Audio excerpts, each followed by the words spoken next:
Ok. Boa noite a todos.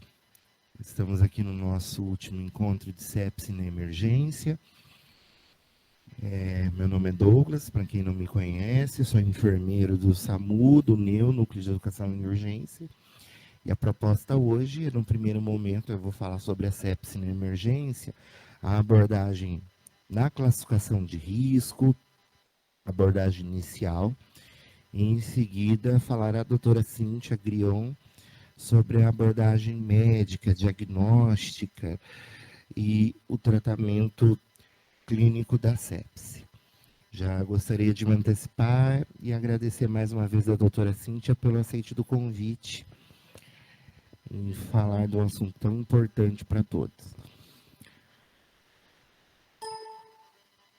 Bom, os nossos objetivos, basicamente, é clarificar essa importância, incutir isso nos profissionais de saúde, sejam eles no SAMU, nas UPAs, nos pronto-atendimentos, pronto-socorros, onde nós identificamos inicialmente o indivíduo como suspeita, e colocar essa abordagem dentro do conceito de sepsis, segundo o Sepsis Tree, né?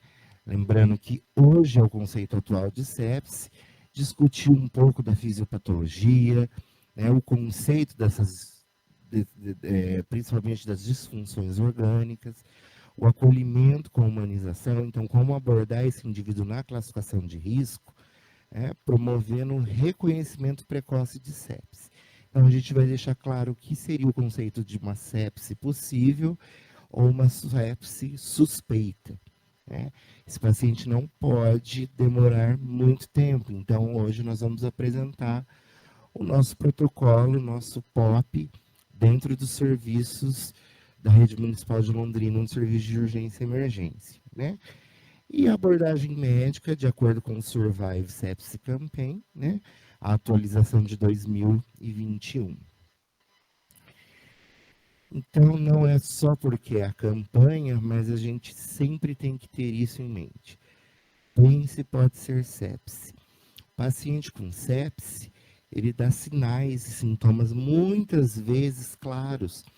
A gente espera que um paciente apresente febre, nem sempre a febre vai ser de uma forma muito clarificada, muito aparente, idosos, indivíduos imunossuprimidos, em uso de determinadas medicações. Então, hoje, o nosso objetivo é deixar claro quais são os principais sinais e sintomas que um paciente pode e muitas vezes apresenta, lembrando que pode ser a sepse. Começar uma abordagem inicial, discutindo por que essa importância de forma epidemiológica. Aqui nós temos um estudo publicado no The Lancet, onde foi feito uma abordagem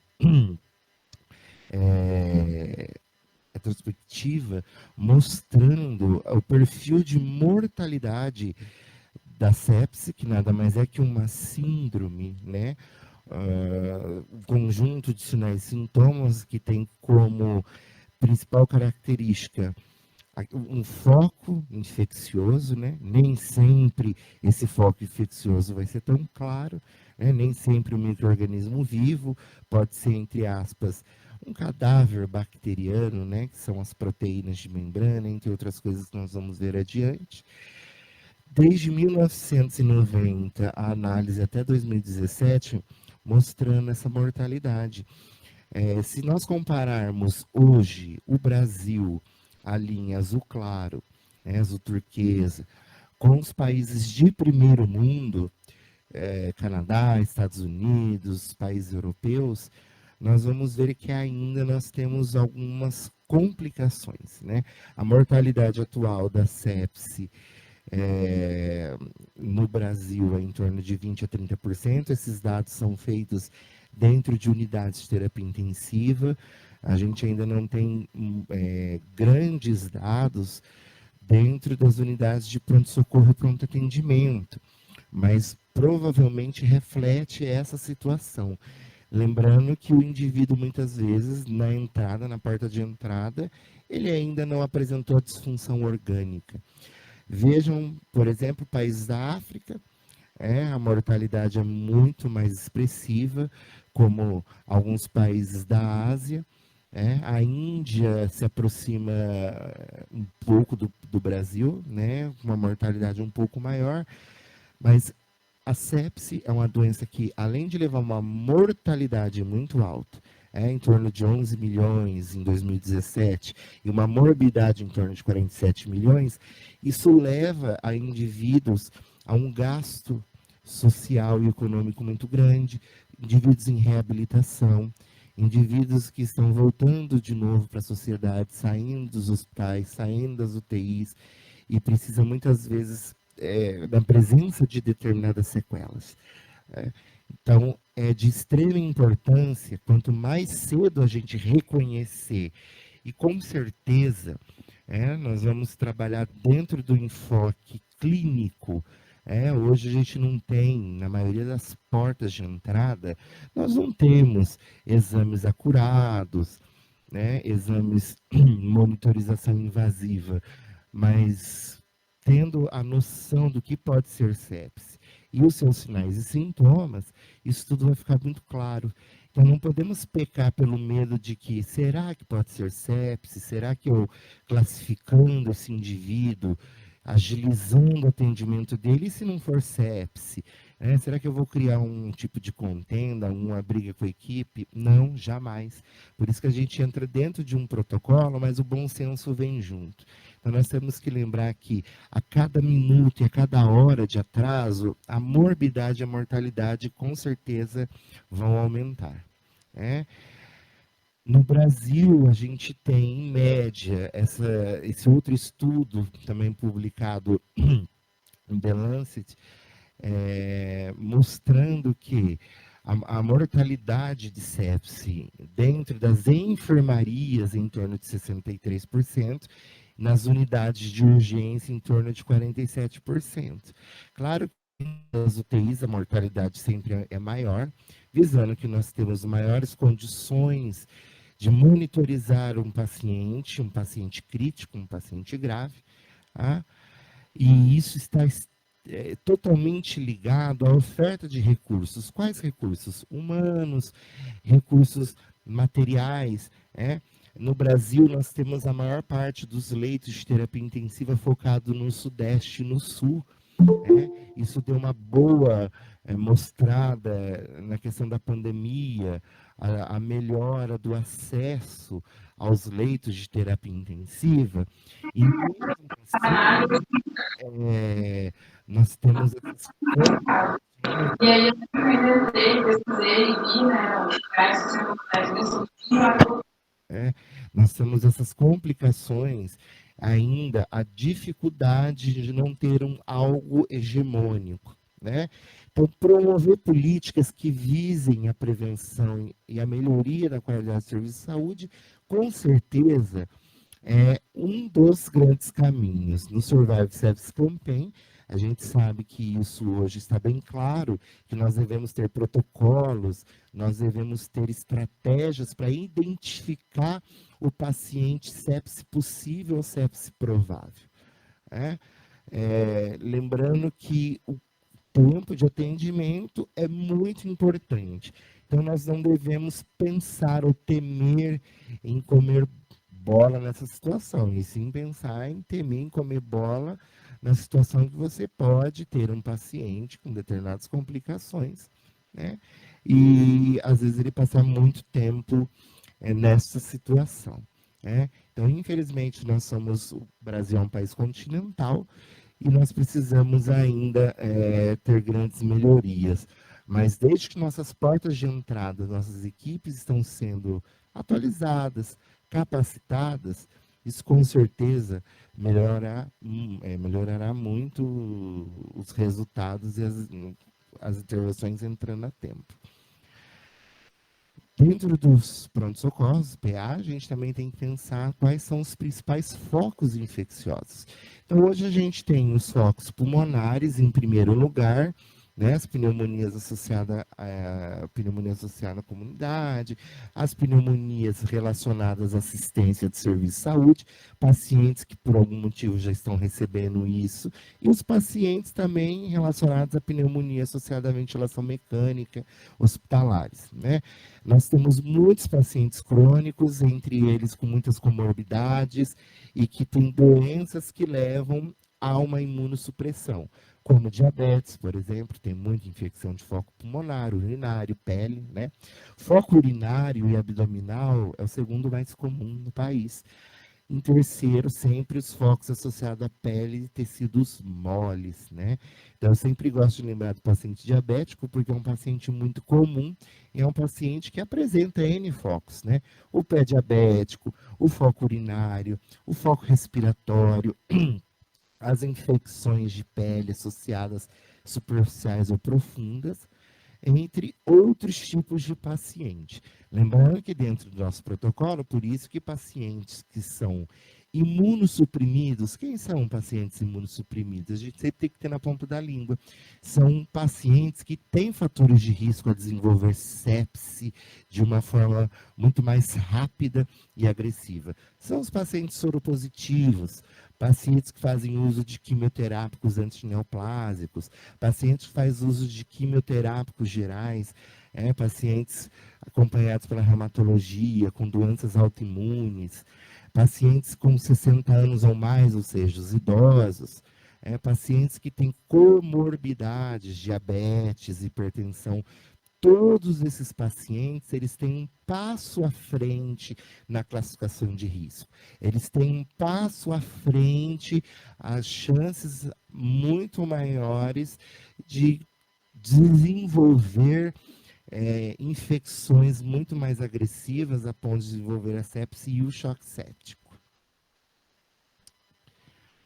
Qual o conceito atual de sepse? Isso é muito importante, porque a gente pode padronizar N situações. Dentro de estudos clínicos, na literatura, ao diagnosticar um paciente dentro do CID, né, facilitar essa nomenclatura, essa taxonomia. Então, se o consenso americano e europeu ajudou muito a desenvolver, né, que a Survive Sepsis Campaign adotou, inclusive, é o conceito da Sepsis Free, que trouxe um conceito novo de sepse, né?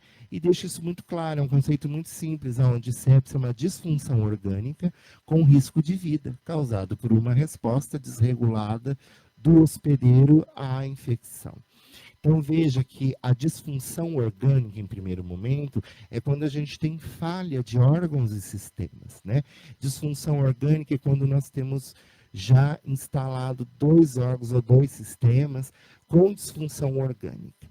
Ou seja, você tem um sistema gastrointestinal mal perfundido, né? Um sistema perfusional hepático ruim, isso vai levar ao aumento de bilirrubina, marcadores enzimáticos, função hepática, uma miocardiopatia, né? Marcadores como troponina podem acontecer, alterações pulmonares que levam à disfunção orgânica pulmonar, como a relação FO2-PaO2, né? Ou seja, um pulmão que mal perfunde ou que mal troca, faz hematose, ou seja, a sepse leva a uma disfunção orgânica e acomete muito o risco à vida humana, né? Causado por uma resposta desregulada. E isso a gente vai ver que todos nós, todos os indivíduos apresentam 2 tipos de resposta. A gente tem uma resposta que é regulada e uma desregulada.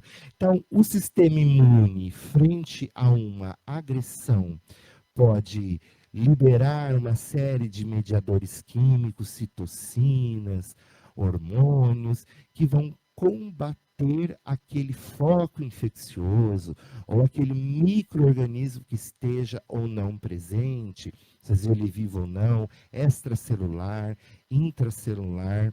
E dentro desse conceito é muito importante a gente lembrar que a primeira célula que responde responde de forma a combater e a promover a produção de citocinas, etc., frente a uma infecção, são os neutrófilos, porque são as primeiras células que chegam no tecido onde tem aquela infecção presente, né?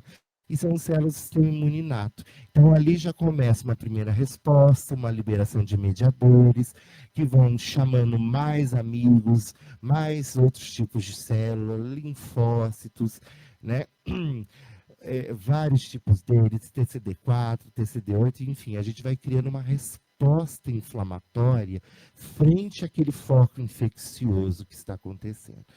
E no nosso organismo, a gente tem duas formas. A gente pode apresentar uma resposta inflamatória por esse sistema imune de uma forma controlada, ou ela pode se transformar numa resposta imune descontrolada. E isso o paciente começa a desenvolver de sepse, pode apresentar o choque séptico. O que é o choque séptico?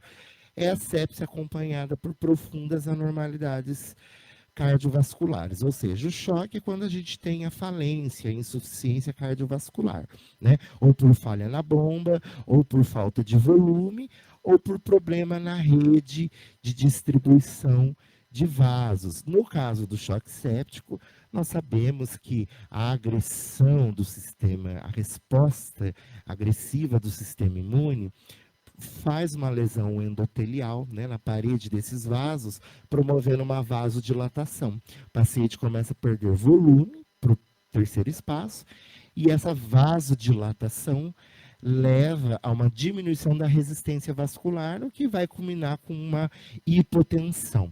E é claro, quanto mais resposta agressiva esse paciente apresenta, o seu próprio organismo, mais grave ele vai se tornando, vai fazendo essa disfunção de órgãos e sistemas e vai desenvolver o choque séptico. Então, muitas vezes o paciente pode chegar para a gente em choque séptico.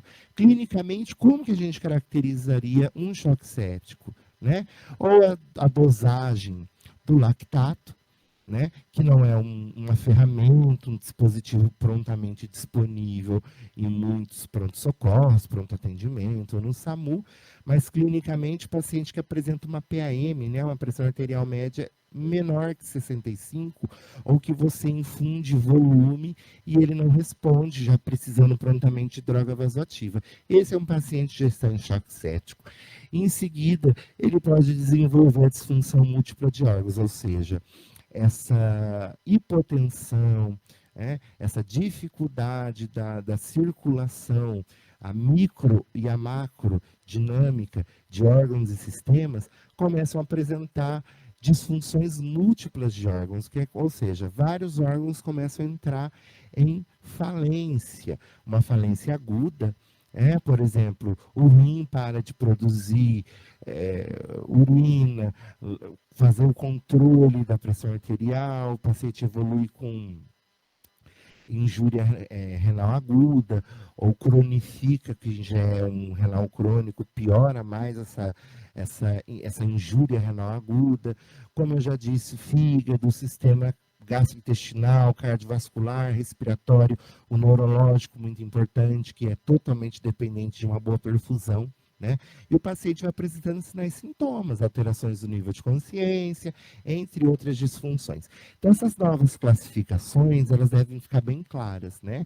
Que a sepse é uma resposta desregulada frente a um foco ou alguma infecção, que muitas vezes já pode ser rapidamente conhecida ou não, levando esse risco de disfunção orgânica, pode evoluir para um choque séptico e pode evoluir para uma disfunção múltipla. Então, o paciente vai evoluindo e de forma muito rápida.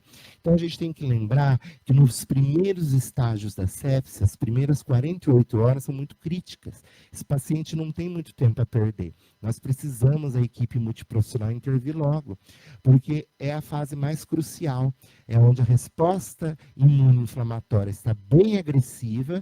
Frente a isso, respondendo a um bom controle, entrando com tratamento de forma precoce, esse paciente, obviamente, vai ter a sua chance, a sua redução de mortalidade de uma forma muito, muito positiva. né? Então, mais uma vez, deixando claro que disfunção orgânica são sinais clínicos que indicam lesões em órgãos, justamente por conta dessa resposta imune desregulada.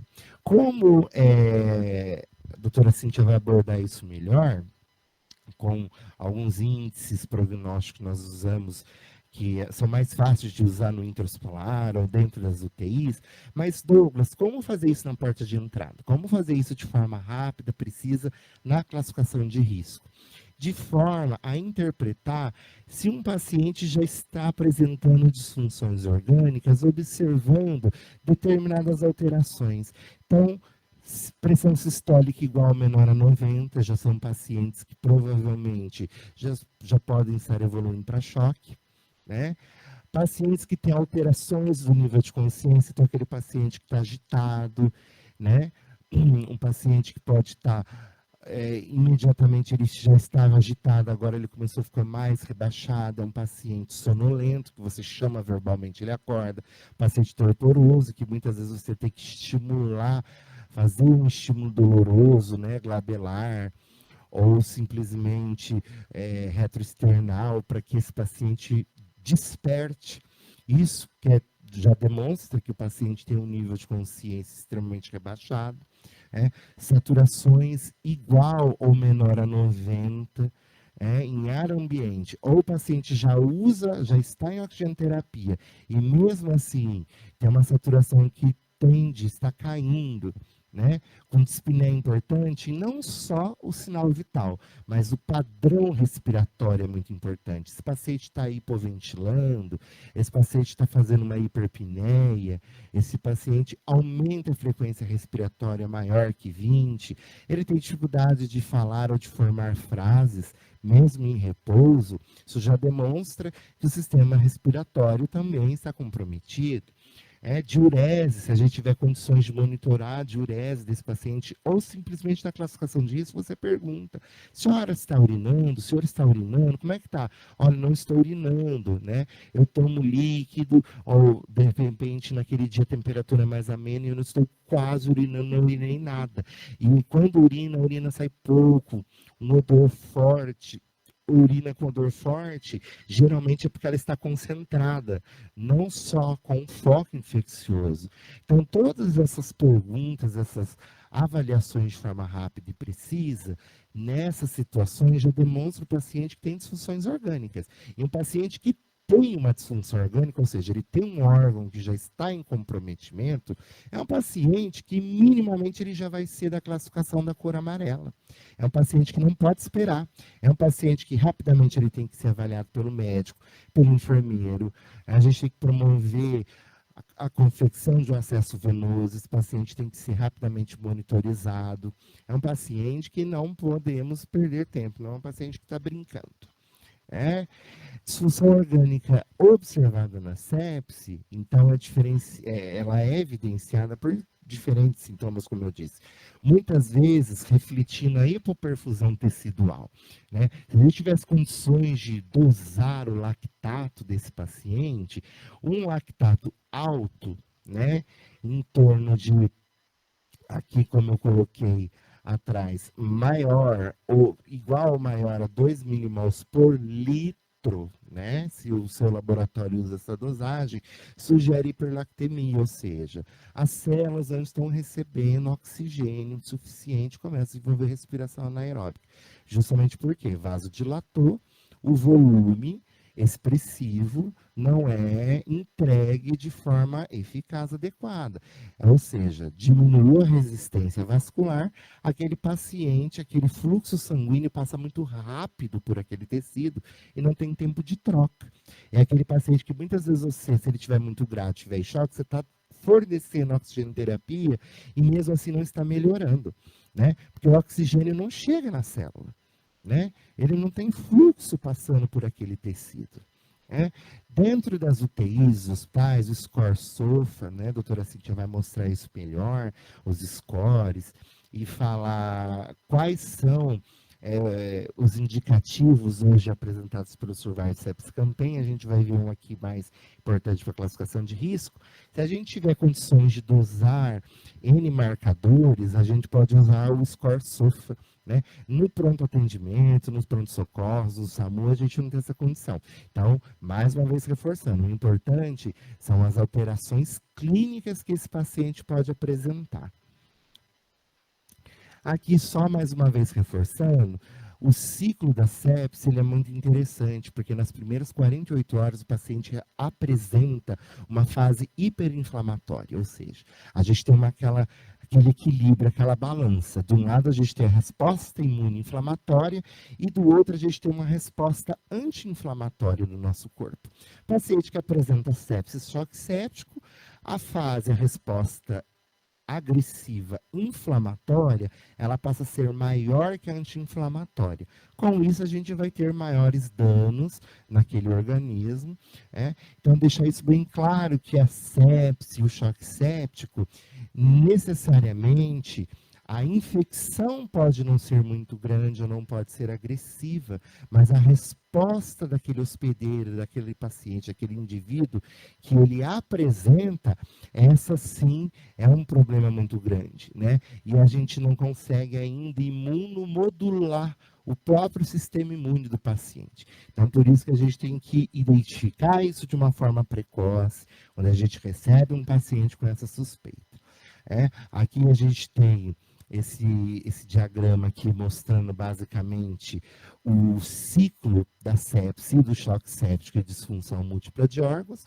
Note que primeiro a gente tem uma injúria, né, uma lesão que pode levar a desencadear um micro-organismo, seja ele um vírus, no caso do Covid, seja bacteriano, pacientes internados a longo prazo, ou também imunodeprimidos, o médico sempre vai pensar também nas respostas imunes por focos fúngicos, né? Pacientes soropositivos em uso de TARV, com má adesão, né? São pacientes que têm uma resposta muito ruim e infecções que podem ser ocasionadas por fungo, pacientes internados também, e justamente porque a gente tem que sempre pensar na busca do foco infeccioso que ele apresenta. Essa injúria leva a um gatilho, ou seja, pode ser apenas fragmentos de parede celular, né, antígenos agressivos, material genético do micro-organismo, tudo pode ser suficiente para despertar esse gatilho e estimular aquelas células efetoras, ou seja, células do sistema imune inato e adaptativo que vão começar a liberar ali em azul, né, uma série de mediadores químicos que vão promover a resposta inflamatória agressiva, demonstrando sinais e sintomas, né? Então, no caso do cérebro, o paciente vai ficar hipoperfundido, a liberação de mediadores químicos também leva a confusão, interleucina tipo 1 pode levar a febre, né? Lá no hipotálamo, pulmão, cardiovascular, rim, fígado, intestino, ou seja, são todos órgãos que vão começar a sofrer por essa apresentação, essa liberação agressiva da resposta imune, né? Só que o desfecho pode ser um ou outro, ou seja, o paciente pode ter um controle eficaz, ou seja, o organismo dele responde muito bem à parte anti-inflamatória, a gente consegue segurar essa resposta imune agressiva, e outros pacientes não. Vai chegar um dia que a gente vai conseguir, apenas por fenotipagem, quem sabe, a gente saber quais são os pacientes que são mais propensos, de forma mais individualizada possível, que são mais propensos a responder de uma forma mais grave, uma resposta inflamatória, e quem tem uma maior tendência a apresentar uma resposta anti-inflamatória mais eficaz, né? Então veja que nós temos, na verdade, uma inflamação que vai chegar no capilar, né, em todos os vasos do corpo, na verdade, né, mas no endotélio vascular, levando a uma agressão nesse endotélio. E essa agressão vai levar a respostas. Por exemplo, paciente microtrombos, né? Porque quando a gente tem uma inflamação direta na parede dos vasos, a gente tem uma liberação e um consumo de plaquetas e fatores de coagulação. Então, um paciente que apresenta uma CIVD, né, uma coagulação intravascular disseminada, isso leva à oclusão de microvasos, né? Também nós vamos ter uma instabilidade vascular, né? A vasodilatação, como eu falei, você diminui a resistência vascular, ou seja, o fluxo sanguíneo de sangue que está passando, ele vai passar de forma mais ligeira, impedindo a troca de oxigênio e outros nutrientes, e tudo isso leva a um estado de coagulopatia, uma hipercoagulopatia, a vasodilatação, ao choque e a falência múltipla de órgãos, que se a gente não intervir de forma mais precoce possível, esse paciente vai ter formas catastróficas, né? Porque o próprio organismo vai se encarregando disso. E aqui, mais uma vez, mostrando esse diagrama, citocinas, fator de necrose tumoral, o óxido nítrico, que é um poderoso vasodilatador. Então, todos eles são liberados por células do sistema imune e estimulados por outras células também. Tudo isso, gente, acaba levando a hipotensão, uma hipoperfusão, e o paciente, obviamente, começa a produzir uma respiração anaeróbica, vai produzindo um quadro de acidose lática. Essa acidose começa a consumir o nosso bicarbonato, vai descompensando o nosso tampão, e o paciente cada vez vai se tornando mais grave, mais complicado, né? E aqui casa todas as intervenções que a doutora Cíntia já discutiu na aula de choque, que ela vai reforçar de novo. O importante de começar a iniciar volume, né? Iniciar um antimicrobiano nas suspeitas de infecções bacterianas, né? Para a gente tentar o máximo possível desacelerar esse efeito cascata que é tão nocivo para o corpo humano. Aqui nós temos umas imagens mostrando pacientes que já estão em choque séptico e que já têm disfunção orgânica.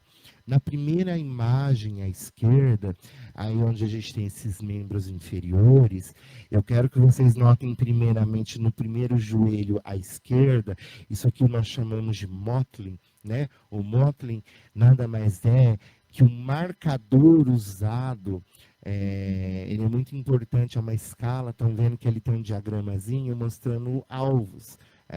E esses alvos, eles ajudam muito pela seguinte situação. Paciente que tem essa disfunção orgânica vascular, né, os vasos estão dilatados, né, a oxigenação tecidual está comprometida, né? Ali a gente vê à direita os livedos, né? Aquilo ali nada mais são que vasos sanguíneos dilatados, mostrando que o paciente tem uma perfusão ruim, né? Ele está pedindo intervenção, volume, droga vasoativa, né? Respostas prontas de uma forma eficaz. E à esquerda, o Mottling é o seguinte, note que o primeiro joelhinho só que está roxo. 6 horas após, o mesmo membro inferior, não é só o joelho que está roxo, até a raiz de coxa, note que ele está todo roxinho, né? Isso aí, gente, chamado Mottling, nada mais está demonstrando que quanto mais disfunção orgânica esse paciente apresenta, quanto mais hiperlactemia, quanto mais vasodilatação, ele é um score muito importante que demonstra que cada alvo daquele, cada circunferência que vai se tornando mais roxinha, né, mais hipoperfundida, aumenta a mortalidade desse paciente no período de 30 dias. Então, existe a escala, né, de 1 a 5, e isso à beira-leito, quando a gente não tem nenhuma condição de monitorizar um paciente, é muito importante a avaliação do tempo de enchimento capilar, da coloração da pele, porque a gente consegue observar o quanto o paciente está evoluindo e se ele está respondendo bem ou não à nossa terapêutica. Embaixo a gente vê ali um paciente com os dedinhos arroxeados, né? Necessariamente não é só uma cianose, ali a gente já tem microtrombos, né? Que estão obstruindo os vasos. Pacientes, como eu disse, que já têm aqueles fatores de risco, né? Idosos, diabéticos, hipertensos, já têm comorbidade, são pacientes que apresentam isso aqui de uma forma muito rápida instalada. Se a gente não recorrer a um pronto tratamento. Dentro da classificação de risco, então, o Survive Sepsis Campaign já traz isso, que nós temos que ter métodos de triagem. E no Brasil, a gente usa muito o termo classificação de risco, que é um termo utilizado pelo Ministério da Saúde, que visa a gente trabalhar cada vez mais de uma forma muito eficaz o acolhimento desse paciente, seguido de uma classificação mais otimizada possível. O documento do Survive Sepsis Campaign de 2021 coloca esses 3 elementos que podem ser utilizados, né? A CIRS, a NILS e a MILS, né? A gente optou no nosso serviço utilizar o NILS tipo 2, né, que a gente vai ver em seguida. Mas só lembrando, gente, que CIRS, né, a síndrome da resposta inflamatória sistêmica, antigamente era ela que definia, né, o conceito de sepsis. Então, o que a gente fazia? A gente tem aqui o conceito de CIRS, né? Quando o paciente apresentava 2 ou mais desses 4 critérios, a gente já considerava esse paciente CIRS, né? Ele já tinha uma resposta inflamatória agressiva começando, e se a gente tivesse um foco infeccioso conhecido, associado a 2 ou mais desses critérios, a gente já falava que o paciente estava em sepse. Hoje a gente não usa mais, já ficou claro, a gente viu, né, que o conceito de sepse é o conceito de sepsis 3, que demonstra que é uma resposta inflamatória desregulada frente a um processo infeccioso. Mas quer dizer que eu não posso usar mais o CIRS? Não, gente. A CIRS, ela é muito boa para ser utilizada justamente porque ela pode te indicar quem são pacientes que podem ter suspeita de sepse.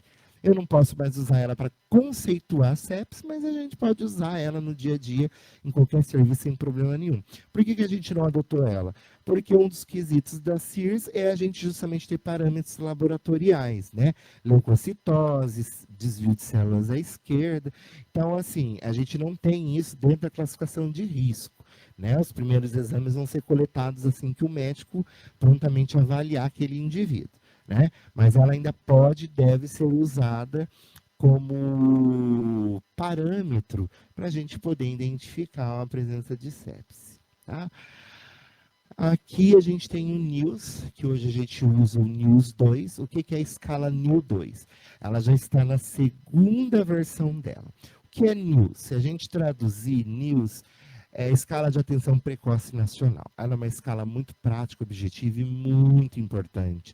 Ela se demonstrou não só muito importante na identificação de paciente com sepse provável, e sepse possível, mas a escala NILS, ela foi criada e desenvolvida na Inglaterra, e ela é uma escala muito importante porque ela foi desenvolvida para mostrar para a gente qualquer paciente grave, qualquer paciente que apresente qualquer tipo de disfunção, seja sepse, não sepse, um grande queimado, um paciente com uma suspeita de insuficiência respiratória, um paciente com uma injúria renal aguda ou crônica agudizada, enfim, qualquer paciente grave, crítico, a gente pode usar o NILS 2 como um excelente score, uma excelente ferramenta para te indicar. E nós colocamos ela dentro do serviço. Então, para que a gente possa entender de uma forma bem clara, ela é uma escala que ajuda muito, dentro de uma determinada pontuação, a colocar se aquele paciente ele pode ser verde, se aquele paciente vai ser classificado como amarelo, se aquele paciente vai ser classificado como vermelho, né? Como que ela funciona de uma forma bem clara, né? Ela é baseada em sinais vitais e avaliação do nível de consciência. Ela não, obrigatoriamente, ela não usa o Glasgow, né? Ela divide o paciente basicamente em 2 grupos, né? Então, se a gente começar inicialmente ali, frequência respiratória, né? A gente observa que pacientes que apresentam frequências respiratórias dentro daquele score, a gente dá aquela determinada pontuação. Então, se eu recebi agora um paciente que está com uma frequência de 23 e eu olhar ali na minha escala, na pontuação 2, é um paciente que tem uma frequência ventilatória entre 21 e 24. Eu já vou colocar 2. A saturação, escala 1 e escala 2, é de acordo se o paciente está recebendo oxigenoterapia. Tá? Logo abaixo, a gente tem ar ambiente ou oxigênio também. Então, veja lá, se o paciente está usando oxigênio, a gente já dá uma pontuação de cara 2 para ele. Se o paciente que você está avaliando, nesse momento, ele satura entre 89, 90, 91, por isso a importância na classificação de risco da gente colocar o oxímetro e deixar ele fazer uma leitura minimamente 15 segundos. Em todos os pacientes? Não, mas os pacientes que estão graves ou que têm mais sinais e sintomas de disfunção, a gente tem que minimamente deixar. Ele começa lá com 98, daqui 10, 15 segundos ele cai lá para 90, 89 e fixa naquilo. Né? Comparando com a frequência cardíaca, você sabe que aquele é o valor real dele. Então, nem sempre ele apresenta um valor adequado. Se eu tenho um paciente que satura entre 89 e 91, ele já vai está em ar ambiente, está ali na coluna, ali branquinho ali, né? Estou um pouquinho aqui afastado do monitor, mas a gente já vai ver que é um paciente que já vai ganhar uma determinada score. Avalia a pressão sistólica do paciente. Se é uma pressão sistólica menor que 90, a gente já dá uma pontuação de 3, né? Como que avalia a frequência cardíaca, de preferência, comparar os dois lados, né? As duas radiais do paciente adulto, ver se elas são legais, verificar no pulso mesmo, paciente instável. Muitas vezes o paciente hemodinamicamente instável, o oxímetro de pulso não capta bem, a gente tem que fazer isso no pulso mesmo, né? Sentir como que esse pulso está, se é um pulso filiforme, pulso cheio, pulso rítmico, um pulso arrítmico. Consciência, um paciente alerta, é um paciente que está localizado e orientado tempo e espaço. Ele está rígido, o que você pergunta ele responde, memória preservada, né? Perguntas rápidas. Já vejo aqui lá na coluninha rosa, o paciente que apresenta confusões ou rebaixamento já vai ganhar um 3 de cara, né? Ou seja, é um paciente que já tem uma alteração de nível de consciência. E por último, a temperatura. Então, tudo que a gente avalia e faz a classificação de risco, a gente enquadra nesse score, nessa tabela. Se você tiver uma pontuação, na hora que você juntar tudo e vamos somar, o paciente que tem uma somatória entre 0 e até 4 é um paciente que praticamente não apresenta disfunção orgânica. Ele é um paciente que, classicamente, eu vou colocar ele em verde, é um paciente que pode aguardar até 2 a 3 horas, tá? A gente vai lembrar que o paciente vai começar a evoluir. Classificação de risco, ela é dinâmica, e um paciente séptico, ele é muito dinâmico. Ou seja, na mesma hora ele está bem, na hora seguinte ele já começa a apresentar febre, ele já começa a apresentar taquipneia, taquicardia, entre outros. Certo? O paciente que apresenta um score, uma somatória de tudo, entre 5 e 6, é um paciente amarelo. A gente vai ver isso com mais calma e clareza.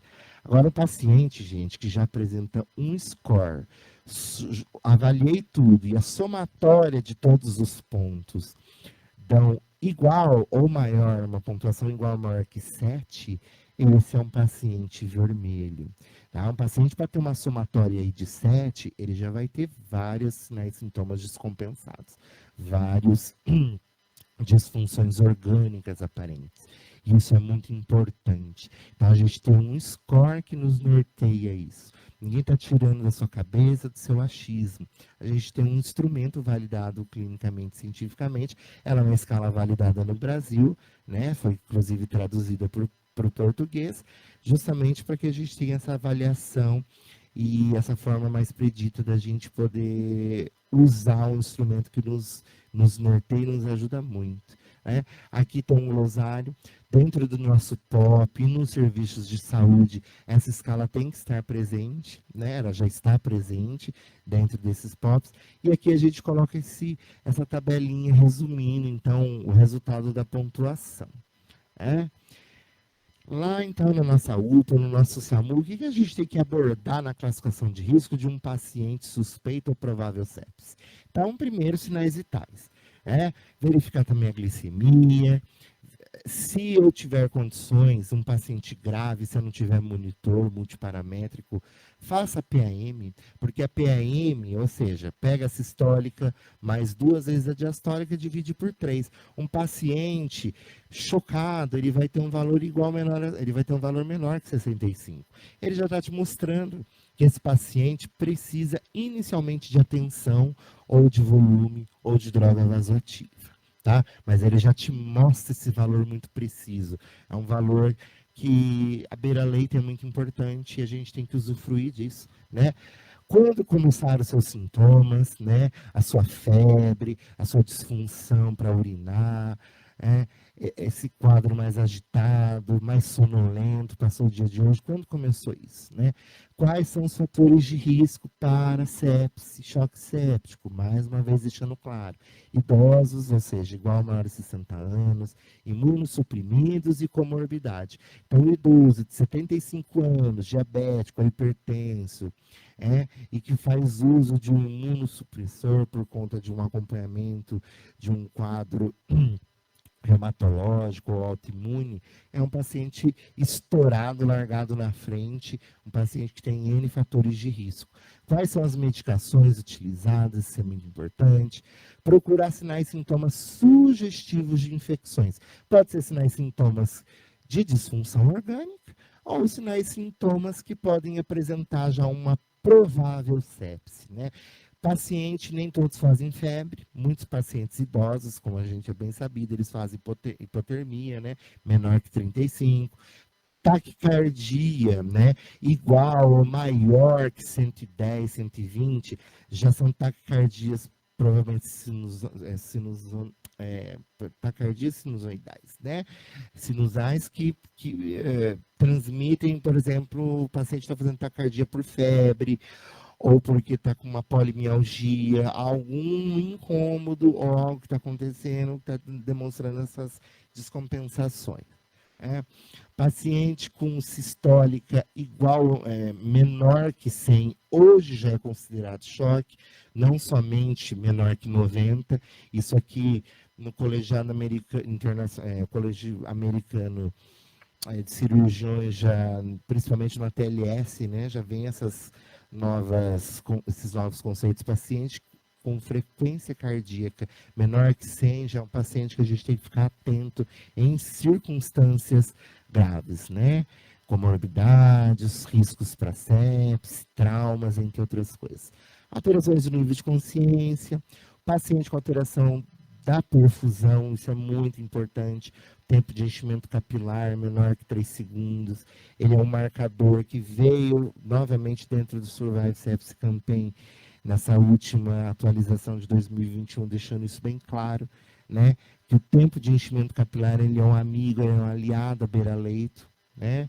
Frequência respiratória igual ou maior que 20, né? E padrão alterado, tem tosse, ele deita, esse paciente em decúbito dorsal, ele piora a dispneia, ele piora a saturação, a saturação igual ou menor a 92, ou igual ou menor a 90 em ar ambiente, e a gente lembrar que pacientes de POC, né, enfisema, bronquite crônica, o nosso corte no nosso protocolo é 88%. Então, paciente que já não satura, ele vive entre 89, 90, 91, 92, o POC exacerbado, geralmente ele fica entre 85, 86, ele não sobe mais que 88. É um paciente que, se ele fala para você que ele fumou muito, é um tabagista veterado, e tem outras complicações ou diagnóstico reconhecido, esse valor de corte de saturação é muito importante. A alteração da frequência urinária, como a gente já comentou.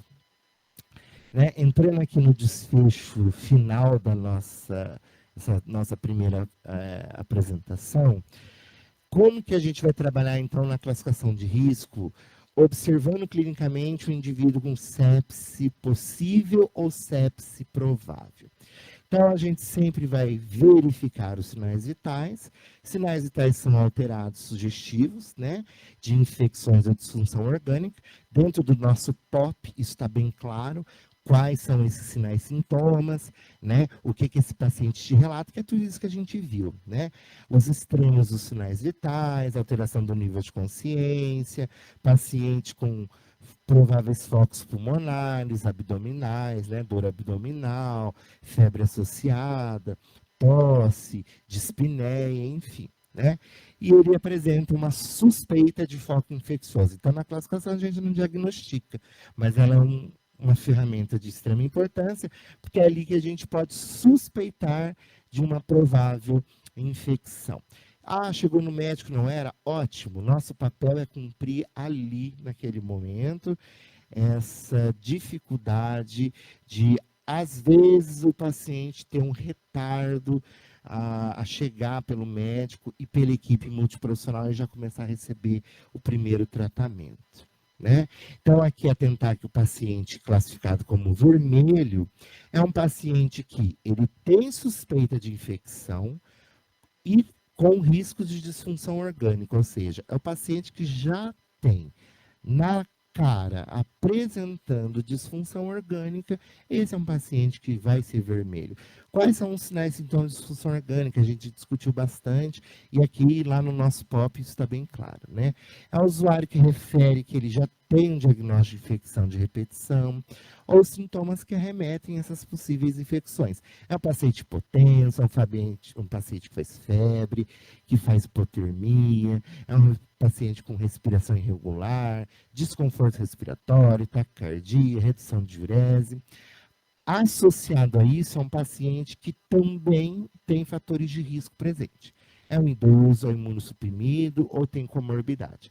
Lembrando que quando ele tem fatores de risco presentes, a gente chama isso de sepse provável.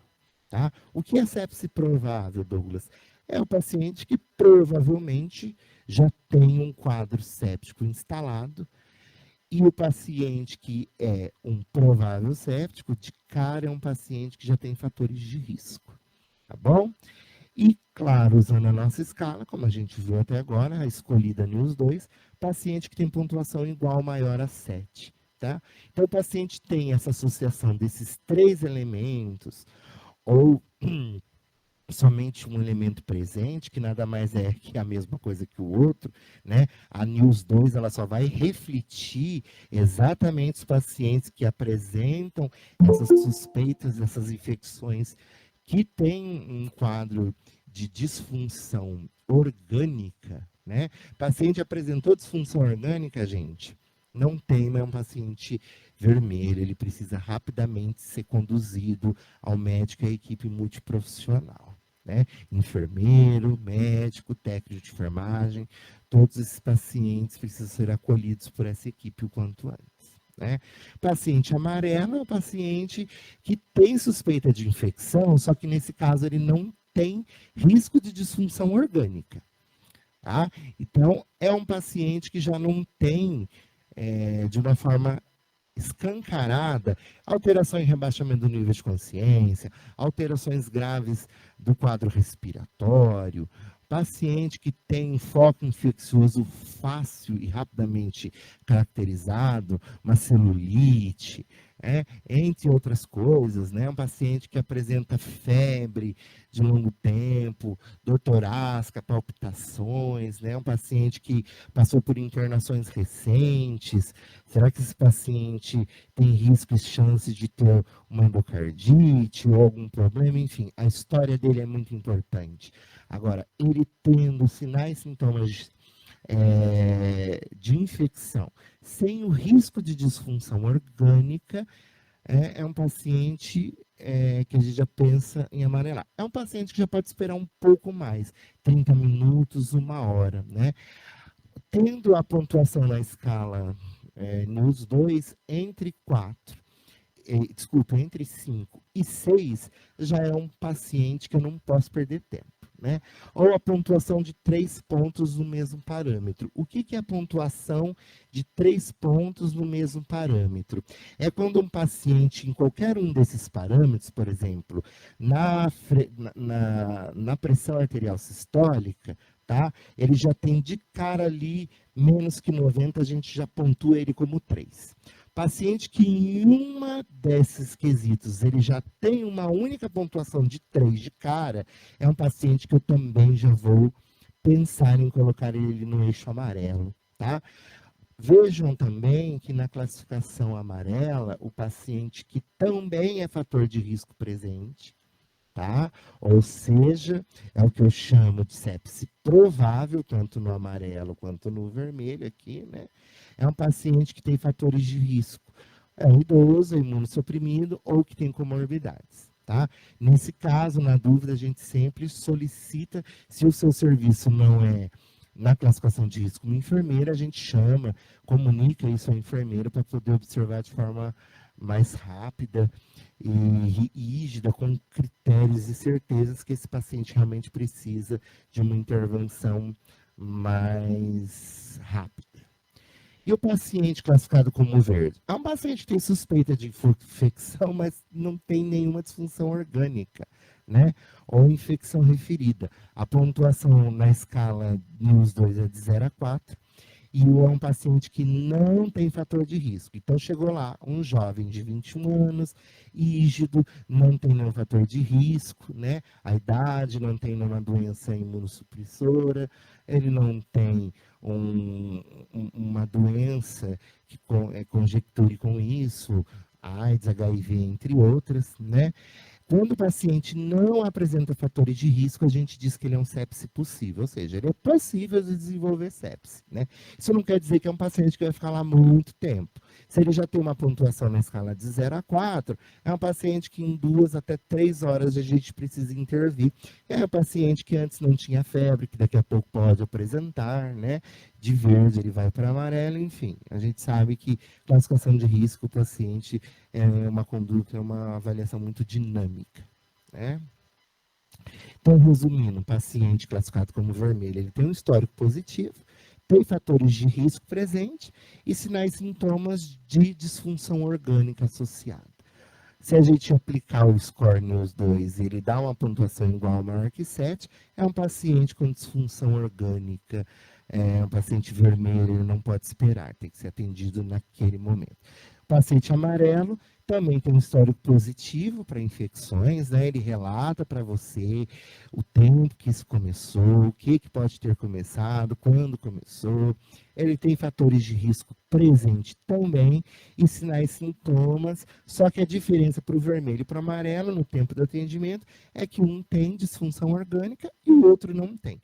Lembrando, gente, que disfunção orgânica não é somente sinais e sintomas de infecção. Disfunção orgânica, eu já tenho órgãos e sistemas que apresentam claramente insuficiência. Ou ele chocou, ou ele está alterado neurologicamente, o gastrointestinal, o abdômen distendeu, muita êmese, muita dor. Ou seja, eu já tenho órgãos que já não estão trabalhando de forma adequada, seja ele agudas ou crônico-agudizadas. Nos dois, o paciente amarelo, a somatória entre 5 e 6, ali a gente confirma o amarelo. Tanto um paciente vermelho quanto o paciente classificado como amarelo, ambos esses pacientes são sepses prováveis. Por quê? Porque são pacientes que têm fatores de risco, ou seja, são idosos, imunossuprimidos, ou pacientes que tenham comorbidades. Então, ele é diabético, ele é hipertenso, ele é renal crônico, ele tem DPOC, enfim, pacientes que têm comorbidade já com outros sinais e sintomas, fatores de risco presente, sepse provável. O paciente verde já é o sepse possível, por quê? É um paciente que vai ter histórico positivo de infecções, mas eles não têm fatores de risco e muito menos disfunção orgânica. Né? Se a gente jogar o score 2 para ele, ele vai ter geralmente uma pontuação entre 0 e 4. Então, o paciente sepse possível, ele não é tão menos importante do que o sepse provável, mas é uma forma da gente conseguir classificar e promover o indivíduo mais adequado, ser atendido num tempo mais adequado, tá? Paciente verde é o grupo ideal, é o paciente que espere que seja avaliado até em 3 horas. Por quê?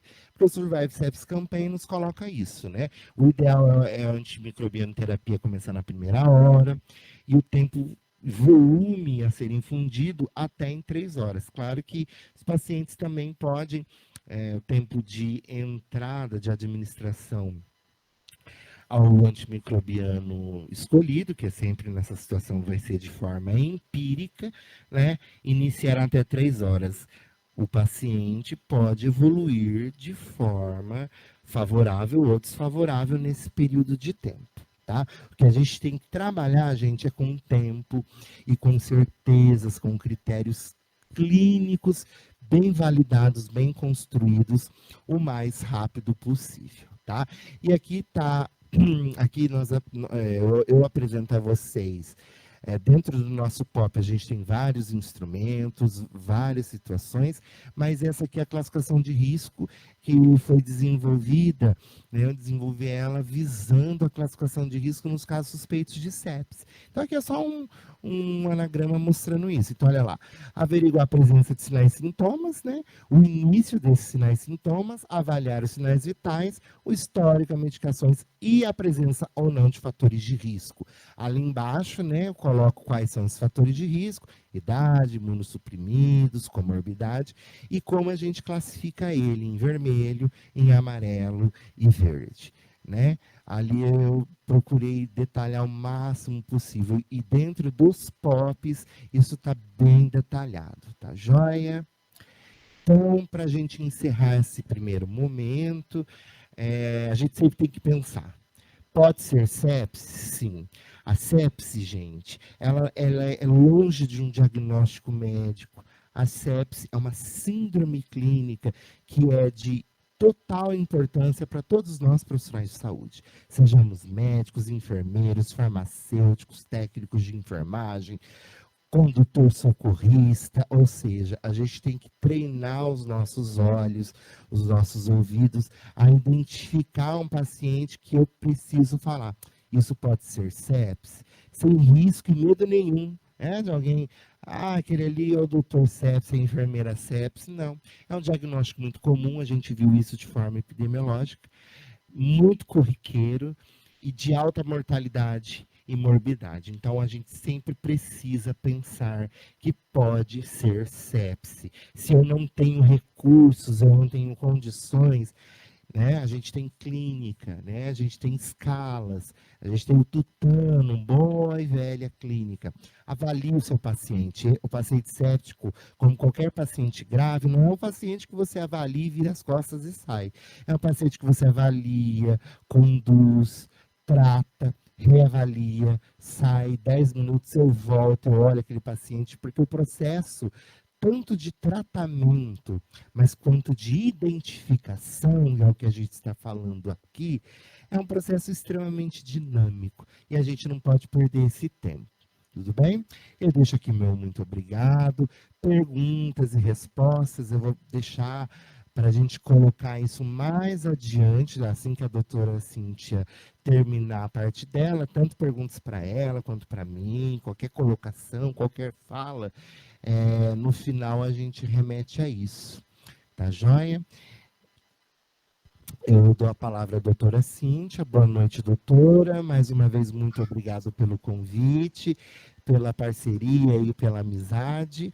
A doutora Cíntia é uma expert em sepse, né, dentro não só da nossa regionalização, mas hoje em nível internacional, dentro do ILAS, aí conduzindo trabalhos e esforços. Então, eu agradeço mais uma vez por essa brilhante participação. Seja bem-vindo, uma boa noite. Obrigada, Douglas, mais uma vez. É sempre um prazer participar com você aí do treinamento do pessoal da prefeitura. Eu já posso compartilhar, então? Pode compartilhar.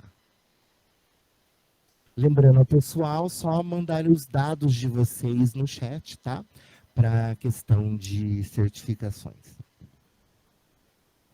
Muito bem. Então, agora ficou essa parte para mim, né, de falar sobre o tratamento. Eu sou professora de medicina intensiva, então a minha visão é possível que seja mais focada ali no ambiente intra-hospitalar, mas eu procurei preparar essa apresentação para auxiliar na implementação desse protocolo aí nas UPAs e nas unidades pré-hospitalares. Eu dividi essa apresentação em 3 partes. Eu vou falar de novo um pouquinho sobre definição e fisiopatologia, mas eu vou ser bem breve nessa etapa e depois focar mais no tratamento, que é a minha parte aqui dessa apresentação. Então, como o Douglas já mostrou para a gente, a última reunião de consenso foi a reunião do Sepsis 3, e os autores entendem que essa última definição é a definição que tem mais associação com as taxas de mortalidade por sepse. E, por isso, é uma definição mais útil, tanto para fazer triagem, quanto para pesquisa clínica, para encontrar tratamentos que realmente surtam efeito em redução de mortalidade. E como uma definição geral e ampla de sepse e choque séptico, nós temos esses conceitos, né? Que a sepse ela é uma disfunção orgânica e que essa disfunção orgânica é potencialmente fatal. Mas, obviamente, ela tem que estar associada a uma infecção, né? E ela é consequência de uma resposta desregulada do organismo a essa infecção. O choque séptico é simplesmente um subgrupo desses pacientes que tem tantas anormalidades que tem uma taxa de mortalidade muito diferente da sepse, muito maior do que a sepse. Mas ainda essa reunião de consenso, ela trouxe conceitos objetivos para fazer o diagnóstico de sepse. E o diagnóstico de sepse hoje ele é feito pela presença de uma infecção, o Douglas já falou dos focos mais frequentes, né? Pneumonia, corrente sanguínea, trato urinário, e uma variação de 2 pontos nesse score, que é o score SOFA. O score SOFA é um score muito utilizado dentro da terapia intensiva para fazer o acompanhamento das disfunções orgânicas. Ele monitora 6 sistemas orgânicos principais: o sistema respiratório, o sistema nervoso central, o cardiovascular, o hepático, o sistema de coagulação e o sistema renal. E o score SOFA, ele pontua de 0 a 4 para cada sistema orgânico.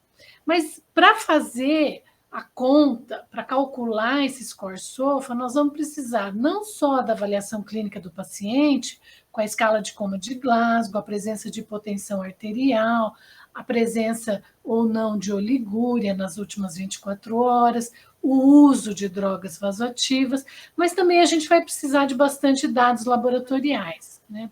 O sistema respiratório a gente avalia calculando a relação entre a PaO2 e a FiO2, então a gente precisa de uma gasometria arterial, o sistema de coagulação com a dosagem de plaquetas, o hepático com a dosagem de bilirrubinas e o sistema renal com a dosagem da creatinina. Então, um paciente, para ser feito o diagnóstico de sepse, ele precisa ter uma variação de 2 pontos nesse score. Se a gente considerar um paciente rígido, ele vai pontuar 0, porque ele vai ter todos os sistemas orgânicos dentro da normalidade.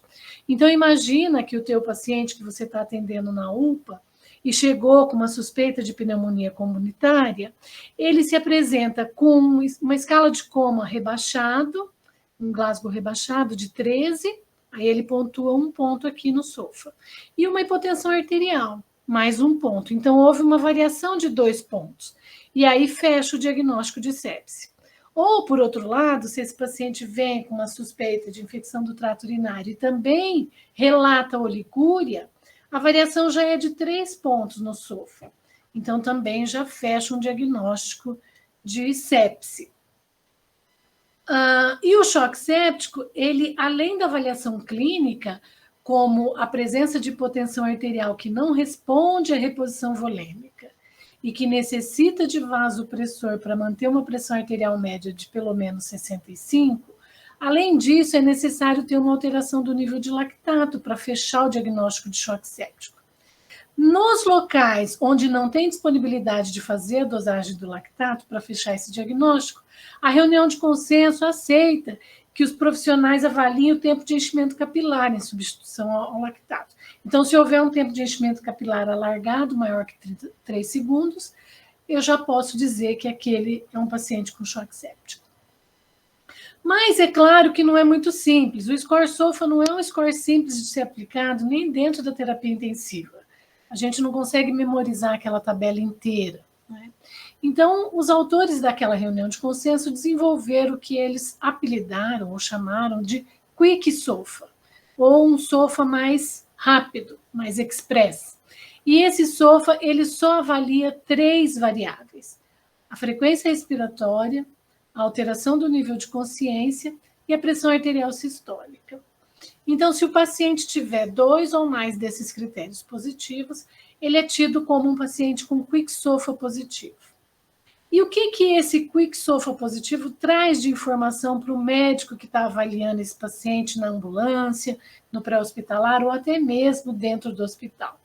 A informação é de um score prognóstico, um sinal de gravidade, um alto potencial de complicação desse paciente. Esse paciente com quick SOFA positivo, ele deve ser admitido, ele deve ser encaminhado para uma internação hospitalar.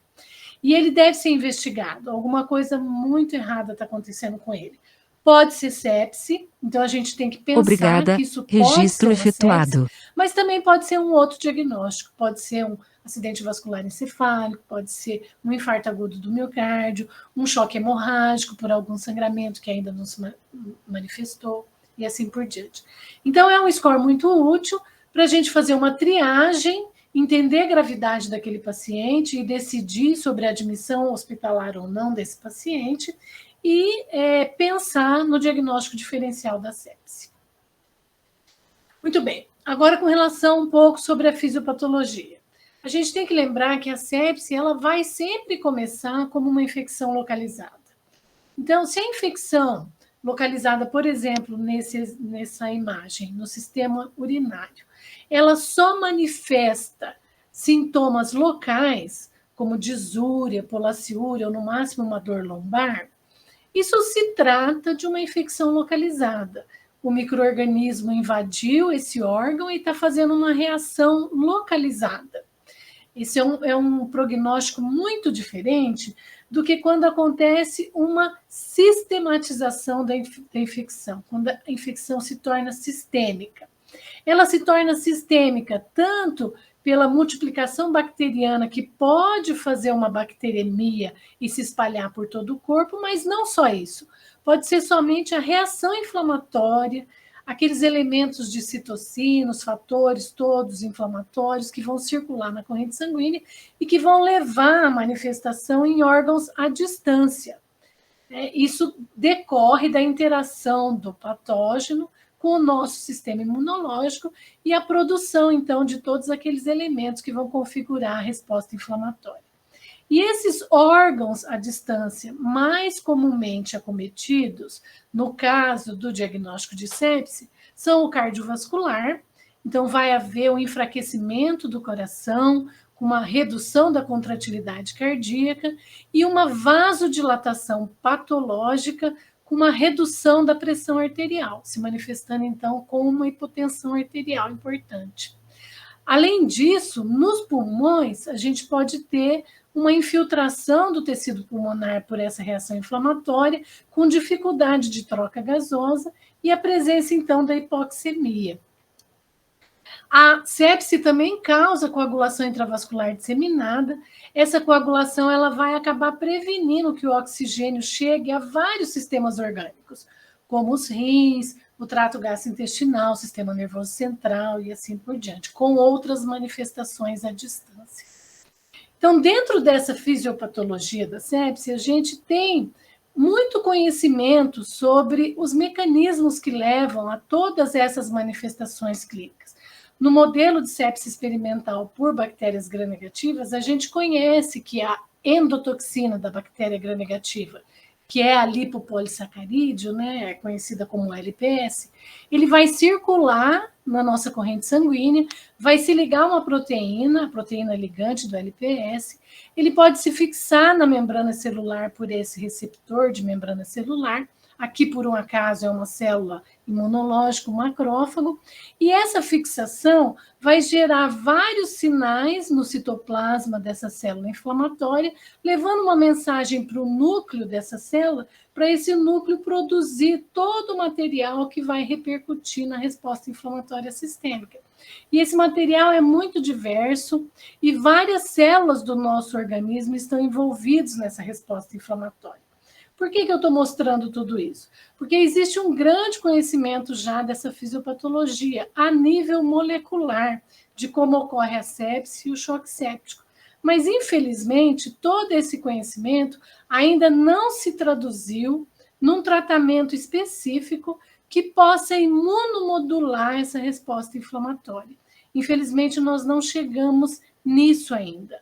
Hoje, o tratamento que a gente tem, que é possível reduzir efetivamente a mortalidade em sepse e choque séptico, é o tratamento da eliminação do patógeno, desse foco infeccioso com os antimicrobianos e da sustentação do suporte às disfunções orgânicas com prevenção da piora das disfunções orgânicas na sepse e no choque séptico, que é um tratamento completamente inespecífico, prevenindo, então, a evolução de toda essa cascata inflamatória que pode levar ao choque, à disfunção de múltiplos órgãos e resultar na morte. Infelizmente, a gente não tem condição de interromper esse ciclo vicioso da fisiopatologia da sepse com terapia farmacológica. A gente só pode tentar tratar esse paciente o mais precocemente possível e prevenir que tudo isso resulte numa situação que não tenha retorno, numa situação que não tenha recuperação. Além da inflamação, a gente tem também as disfunções de coagulação, que são muito importantes na sepse, né? Essa cascata de coagulação ela é ativada pela via alterna e ela leva a uma coagulação intravascular disseminada. É uma situação pró-coagulante e antifibrinolítica, onde todos os mecanismos de fibrinólise endógeno estão inibidos na sepse. Então, uma situação de alta probabilidade de coagulação. Isso leva a uma anormalidade vascular, com bloqueios de oferta de oxigênio para várias regiões do organismo. Isso, junto com a vasodilatação patológica e a hipotensão arterial, com redução do débito cardíaco, vai levar a uma hipoperfusão sistêmica que resulta naquelas disfunções orgânicas que já foram comentadas. Então, esse artigo aqui, ele traz uma revisão que nem é tão recente, né, já tem alguns anos, mas que mostra para a gente que toda essa cascata de reação pró-inflamatória e anti-inflamatória, ela vai ocorrer desde o início da interação do nosso organismo com o patógeno e vai depender em cada um de nós o que vai predominar, ou se é a resposta mais pró-inflamatória ou mais anti-inflamatória, ou se é uma resposta equilibrada entre essas duas forças no nosso organismo para poder haver a recuperação e sobrevida do paciente, né? Além disso, dentro desse mecanismo fisiopatológico de piora da perfusão orgânica, a gente sabe que a coagulação tem um papel muito importante, interrompendo o fluxo sanguíneo para várias partes do nosso organismo, mas também a perda de função da barreira pela lesão da célula endotelial nesse processo inflamatório e lesão dos mecanismos de junção intercelular dessas células endoteliais. Tudo isso leva a uma perda de função de barreira, com extravasamento do conteúdo intravascular para o interstício, e esse edema intersticial, ele dificulta o manejo do paciente no tratamento, porque se a gente fizer uma reposição volêmica insuficiente, nós vamos ter uma hipoperfusão tecidual por conta da redução do débito cardíaco. Mas se a gente fizer uma reposição volêmica exagerada, a gente vai ter uma hipoperfusão tecidual também, mas agora por piora do edema intersticial, por esse vazamento capilar. Então, quanto mais cedo a gente interromper esse processo de fisiopatologia, menos chance ou menos risco a gente vai ter dessas lesões deletérias aqui na função de barreira e mais fácil vai ser de conduzir esse paciente. Então, conhecendo essas definições de fisiopatologia, a gente entende que a sepse e o choque séptico são emergências médicas, né? Como já foi ali bem apresentado pelo Douglas, na classificação de risco, todo paciente com sepse provável, ele deve ser atendido imediatamente. E para o tratamento da sepse, desde 2002, existe um esforço mundial para padronizar esse tratamento, publicando diretrizes periódicas que resultem na melhor prática de assistência à saúde com redução de mortalidade por sepse. A primeira intenção de elaboração dessas diretrizes foi publicada durante o Congresso Europeu na cidade de Barcelona e ficou conhecida como a Declaração de Barcelona. Nessa declaração, as sociedades da terapia intensiva do mundo inteiro prometeram se juntar e estudar bastante sobre o assunto e publicar diretrizes normatizadas, então, para o tratamento da sepse, que fossem atualizadas periodicamente. Isso ficou conhecido como a campanha Sobrevivendo à Sepse, né? Ou a Surviving Sepsis Campaign. A primeira diretriz publicada foi em 2004, foi uma iniciativa comum entre a Sociedade Europeia e Americana de Terapia Intensiva, e a partir de então a gente tem publicações quadrienais das atualizações dessa campanha Sobrevivendo à Sepse, né? Sendo que a última versão, então, nós tivemos, inclusive, a campanha publicando normatização para o tratamento também da Covid-19 durante a pandemia de 2020. E agora, em 2021, então, ano passado, surgiu a última atualização da campanha Sobrevivendo à Sepse, com as recomendações, então, atualizadas para o tratamento dessa doença. É um documento extenso, hoje ele é elaborado envolvendo sociedades médicas do mundo inteiro. A nossa Sociedade Médica Brasileira está aqui representada pela doutora Flávia Machado e pelo doutor Luciano Azevedo, que são dois médicos intensivistas que participam da elaboração desse documento, juntamente com pessoas do mundo todo. É um documento bem completo, eu não vou passar por todo ele, eu só vou citar aqui alguns pontos que eu acho muito relevantes, especialmente para esse atendimento aí, que é um atendimento pré-hospitalar. Então, a triagem é a primeira recomendação da campanha. Então, isso que o Douglas acabou de apresentar, que é a triagem, por exemplo, usando o Score News 2, é fortemente recomendado para rastrear os pacientes de alto risco com sepse. Por quê? Porque o paciente com sepse, quando ele se apresenta na emergência, ele não é um paciente muito fácil de identificar. Ele mesmo não sabe direito que hora que começou tudo, porque não existe uma dor como existe no infarto agudo do miocárdio, que determina com mais clareza quando aconteceu o problema e que é facilmente identificado pelo paciente, pelo médico ou pela equipe de saúde que está atendendo. A sepse também não tem uma manifestação de sangramento, por exemplo, como tem o trauma, que é facilmente identificado pelo paciente e pela equipe que está atendendo esse paciente. A sepse traz sintomas sutis, na verdade. Muitas vezes é um rebaixamento do nível de consciência, é um paciente que está sonolento, aguardando um atendimento.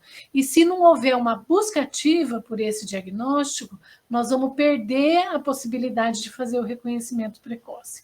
Por isso é tão importante essa etapa de triagem, de identificação do paciente de alto risco e de entender que esse paciente tem que ser atendido rapidamente. Sem dúvida, é o passo da campanha Sobrevivendo à Sepse que tem maior potencial de reduzir mortalidade no tratamento dessa doença. Então, farejar sepse na emergência, no pré-hospitalar e mesmo dentro do hospital, nos pacientes internados e até mesmo dentro da UTI. É importantíssimo, porque se a gente não farejar, se a gente não for atrás desse diagnóstico, a gente não vai fazer o reconhecimento precoce. A campanha, então, recomenda que essa triagem possa ser feita tanto pelos sinais de Sears, como pelo QuickSOFA, pelo NIOS ou pelo NIOS. Então, vocês estão adotando o NIOS 2, está dentro das recomendações da campanha. Os sinais de Sears já foram repassados pelo Douglas, só lembrando que eles foram ampliados na publicação da reunião de consenso do Sepsis 2, então a gente também pode usar, por exemplo, a proteína C reativa, se estiver disponível, ou a procalcitonina, ou até mesmo a presença de hiperglicemia na ausência de diabetes. Todos esses são sinais de resposta inflamatória sistêmica e que devem levantar a suspeita aí da possibilidade de sepse no paciente que está sendo atendido. O ILAS, que é o nosso Instituto Latino-Americano de Sepse, ele tem no seu site vários materiais que auxiliam na implementação desses protocolos institucionais. E um dos materiais é esse quadro dos sinais que devem levar a equipe de saúde que está atendendo o paciente à suspeita de que esse paciente é de risco para sepse, né? Então, febre, taquicardia, taquipneia, fraqueza, hipotensão arterial, diminuição da urina, rebaixamento do nível de consciência. A gente percebe que vários desses itens já estão contidos dentro do NIOS, né? Mas é só aí mais uma dica, né, de triagem para a gente identificar esses pacientes que podem ter o diagnóstico de sepse. Muito bem. Depois de identificado, então, esse paciente com uma sepse provável ou uma sepse possível, a gente passa a coleta dos exames. Então, se possível, se tiver disponível ali no atendimento pré-hospitalar, 2 amostras de hemocultura. Isso é muito importante antes do início da antibiótico terapia para a gente isolar o patógeno responsável por essa doença. Isso vai ser importante na condução, no segmento do paciente posteriormente. Mas também, além dessas 2 hemoculturas, que é a principal recomendação da campanha, culturas de outros locais, por exemplo, se for uma infecção urinária, uma urocultura também, uma coleta de um lactato, que vai auxiliar a fazer o diagnóstico da disfunção metabólica e de ver o prognóstico desse paciente também, a gasometria arterial para ver a presença da acidose metabólica e também para avaliar a disfunção respiratória, né? Ou os outros exames que eu mostrei lá no Score SOFA, que vão avaliar as outras disfunções orgânicas, para depois a gente fechar esse diagnóstico, podendo calcular o SOFA e observar a variação dos 2 pontos no Score SOFA, então, para fechar o diagnóstico. Depois de coletado todos esses exames, então, vem a outra principal recomendação da campanha, que é a administração de antimicrobianos imediatamente, idealmente dentro da primeira hora após essa suspeita de sepse. Então, se eu tenho uma suspeita de sepse, eu colho o exame e já dentro da primeira hora após esse reconhecimento, eu faço a administração da primeira dose do antimicrobiano. Muito bem. Mas a campanha, nessa última versão, e essa é a principal novidade dessa última versão da campanha de 2021, ela trouxe essa recomendação do tempo para o antimicrobiano com um pouco mais de cuidado. Então, vamos tentar entender aqui como é que a gente deve proceder. Se eu tiver uma sepse que eu tenho diagnóstico definitivo, ou é uma sepse provável, que pontuou bastante lá no Score News, né? Ele é um vermelho, ou pelo menos um amarelo, é uma sepse provável, um paciente que tem uma disfunção orgânica e que tem uma alta probabilidade de ter um foco infeccioso, é uma alta suspeita de sepse.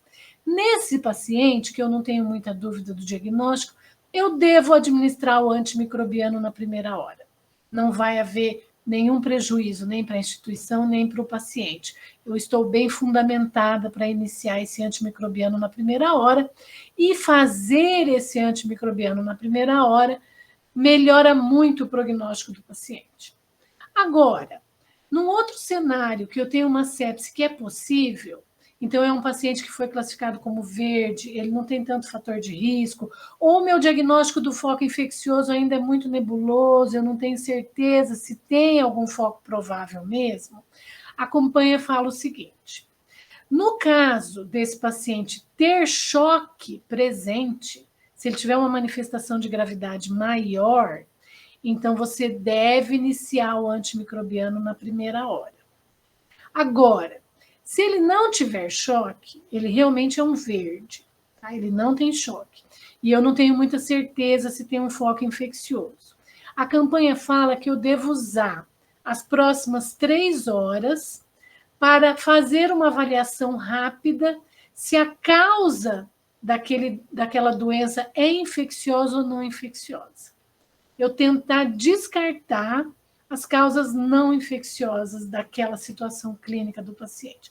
Se eu conseguir ter certeza que o problema do meu paciente é não infeccioso, eu não devo administrar o antimicrobiano.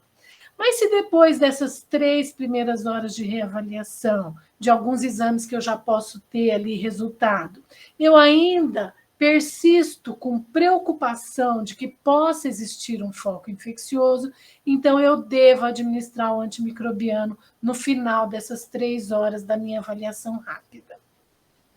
Essa sistematização da recomendação do tempo para antibiótico tem 2 motivos principais.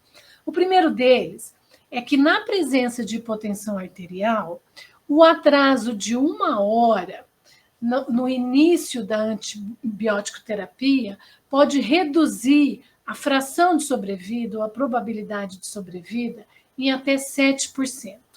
E é 7% por hora de atraso. De forma que, no final de 36 horas, eu tenho uma chance de sobrevida muito pequena desses pacientes. Então, se eu tenho um paciente com choque e eu suspeito de uma infecção, eu não devo atrasar o início da minha antibiótico terapia, eu devo fazer aquela primeira dose. Aí eu colho os exames, eu aprofundo o meu diagnóstico diferencial, e se depois de 3, 6 horas eu chegar à conclusão que não há um quadro infeccioso, eu estou autorizada a suspender esse antimicrobiano, mas eu não devo deixar de iniciar na primeira hora. Por outro lado, se eu não tenho uma gravidade tão grande assim, se eu não tenho a presença do choque, eu tenho dúvidas sobre o foco infeccioso, é de boa prática a gente tentar definir se a causa é infecciosa ou não dentro de um programa de uso racional de antimicrobiano. Para quê? Para evitar a emergência de resistências muito grandes aos antimicrobianos e de infecções intratáveis nas nossas instituições. E é por isso, então, que a campanha esse ano trouxe essa preocupação de não iniciar o antimicrobiano na primeira hora para os pacientes que vão se beneficiar menos disso, que são os pacientes menos graves, sem a presença de choque, e nos quais eu tenho muita dúvida se a causa daquela situação clínica é mesmo infecciosa ou não. Muito bom. Além do início da antibiótico terapia ou do antimicrobiano, eu devo procurar entender se aquele foco infeccioso que eu estou tratando, ele precisa ou não de controle cirúrgico do foco. E às vezes esse controle cirúrgico não é bem cirúrgico. Por exemplo, se eu tiver uma infecção do trato urinário relacionada à presença de um catéter, o controle do foco seria a troca desse catéter ou a retirada, se for possível, desse catéter urinário. Se for uma infecção de corrente sanguínea relacionada a um catéter venoso central, a mesma coisa. Ao passo que, se for uma infecção do abdominal relacionada a presença de uma coleção intraabdominal, um abscesso, então eu tenho que preparar esse paciente rapidamente, estabilizar esse paciente rapidamente nas próximas horas, para que seja possível o esvaziamento daquela coleção, a drenagem daquele abscesso, porque sem o controle emergencial do foco infeccioso, quando ele é necessário, aquele quadro ele não vai melhorar somente com a antibiótico terapia. Então, eu preciso estar atenta a isso também. Muito bem, além, então, dessa recomendação para antimicrobiano, a gente vai repassar pela ressuscitação inicial. A ressuscitação inicial é uma emergência médica e ela vai estar recomendada para todo paciente que tem sinais de hipoperfusão sistêmica. Então, é um paciente com uma hipotensão arterial, com rebaixamento do nível de consciência, alguma disfunção orgânica que preocupe e que precise de restauração da perfusão, né, como um lactato elevado, uma oligúria. E como é que eu vou fazer isso? A primeira recomendação é fazer uma reposição de fluidos na dose de 30 ml por quilo de cristalóide intravenoso, e esse volume deve ser administrado nas primeiras 3 horas de tratamento. Ele deve ser iniciado logo na primeira hora de tratamento, mas para completar toda a infusão dessa dose, Então, deve ser feito dentro das primeiras horas. E o fluido de escolha, então, é o cristalóide. Tá? Se você precisar de bolos adicionais, ou se durante a infusão desse bolos você está preocupado com a segurança da administração desse fluido, a campanha recomenda o uso de monitorização hemodinâmica, se disponível e, se possível, o uso de medidas dinâmicas, como a variação do volume sistólico, ou a variação da pressão de pulso, ou o uso de ecocardiografia à beira de leito, somente quando disponível. Não é? Nós já temos esses dispositivos que avaliam variação dessas variáveis aqui, inclusive de forma não invasiva. Alguns monitores de oximetria de pulso têm disponível isso de forma não invasiva, e isso é aplicável no ambiente pré-hospitalar. Mas, infelizmente, claro, isso é associado com altíssimo custo e nem todo lugar vai ter disponível isso, né? Mas é uma recomendação da campanha quando disponível. Tá? Podemos também guiar a reposição de fluidos pela dosagem do lactato sérico, se isso estiver disponível, tá? Ou usar o tempo de enchimento capilar, que daí vai estar disponível, né, para a gente em qualquer cenário, é somente uma avaliação clínica à beira de leito. É claro, é uma avaliação que tem que ser bem feita, né, tem que ser feita com uma técnica adequada, mas isso vai auxiliar na monitorização hemodinâmica durante essa reposição de fluidos. A reposição de fluidos ela deve ser guiada por metas. O primeiro autor que publicou uma reposição guiada por metas foi o Dr. Emanuel Rivers, em 2001, e ele usava essas variáveis como meta de ressuscitação inicial: a pressão venosa central, a pressão arterial média e a gasometria venosa central com a saturação venosa central de oxigênio, além da diurese horária. Então, são variáveis, na verdade, bem acessíveis aqui no Brasil. A maior parte das emergências consegue utilizar essas variáveis como meta de ressuscitação. Na época, o Dr. Emanuel conseguiu demonstrar uma redução significativa da mortalidade, tanto a mortalidade hospitalar, como de 28 dias, como de 60 dias. E esse protocolo ele foi reproduzido mais de 10 anos depois, né, tanto pelo grupo de pesquisadores dos Estados Unidos, mostrando que aquele protocolo do Rivers, mais de 10 anos depois, na verdade, já era equiparado ao cuidado usual das emergências nos Estados Unidos. Isso também foi verdade na Austrália e Nova Zelândia. O protocolo do Dr. Rivers se equiparou ao cuidado usual das emergências da Austrália e Nova Zelândia, e também o pessoal da Grã-Bretanha também comparou o protocolo do Dr. Emanuel Rivers com o cuidado usual nas emergências britânicas, e foram resultados semelhantes, de tal forma que a última meta-análise mostra que tanto faz a gente adotar, está sendo gravado, tanto faz a gente adotar o protocolo do Dr. Emanuel Rivers, como os protocolos usuais dos principais serviços de saúde do mundo, a gente vai ter o mesmo resultado aí nessa ressuscitação inicial por sepse. Mais recentemente, o Dr. Glenn Hernandes, ali do Chile, mostrou que uma ressuscitação guiada pela avaliação do tempo de enchimento capilar, como perfusão periférica, ela é até melhor do que uma avaliação, uma ressuscitação guiada pela dosagem de lactato seriado.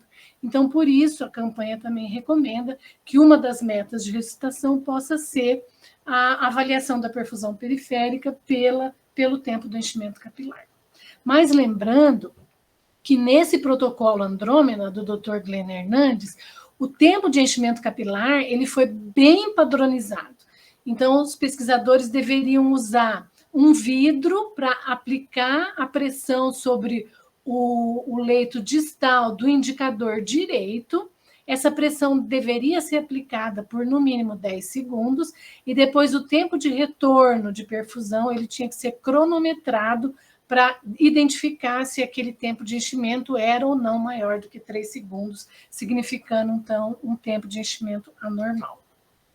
Então, a campanha, ela recomenda a gente guiar essa ressuscitação inicial por fluidos, tanto pelas variáveis do Early Goal Directed Therapy, que é aquele protocolo do Dr. Emanuel Rivers, ou recomenda mais as variáveis dinâmicas, né, que é a variação da pressão de pulso, a variação do volume sistólico, o uso de ecocardiograma à beira de leito, ou, como ali está na publicação chilena, o tempo de enchimento capilar. Então, os cristalóides são os fluidos de primeira linha para fazer essa reposição inicial, aquele bolo de 30 ml por quilo deve ser feito por cristalóide, e a campanha sugere preferencialmente o uso de cristalóides balanceados, ao invés da solução salina isotônica a 0,9%. Tá? O uso de albumina é muito restrito, vai ser feito a uma parcela muito pequena de pacientes, é muito raro a gente fazer albumina, só naqueles pacientes que precisam de grandes volumes de ressuscitação. Isso é mais comum nos pacientes com pancreatite, que nem sempre vão ter infecção associada, ou nos pacientes com queimaduras extensas, que nem sempre também vão ter infecção associada. E o uso de colóides sintéticos, tanto faz os amidos ou a gelatina, não tem mais recomendação. Isso se dá porque, desde 2004, com a publicação do estudo SAFE, ficou demonstrado que os cristalóides, comparado com o colóide humano, que é a albumina, tem o mesmo desfecho em 28 dias nos pacientes graves, a mesma probabilidade de sobrevida, e a albumina é muito mais cara que o cristalóide para fazer essa reposição inicial. E o colóide sintético, desde a publicação do estudo CHEST em 2012, apesar de não ter tido diferença na mortalidade aos 90 dias, quando comparado com a salina, resultou num aumento muito significativo de lesão renal com necessidade de diálise nesses pacientes. E desde então essa publicação, não há mais recomendação de fazer reposição de fluidos com colóides sintéticos dentro da terapia intensiva. Mais recentemente, em 2018, houve um estudo que comparou, então, os cristalóides, as soluções balanceadas, com a salina isotônica 0,9%.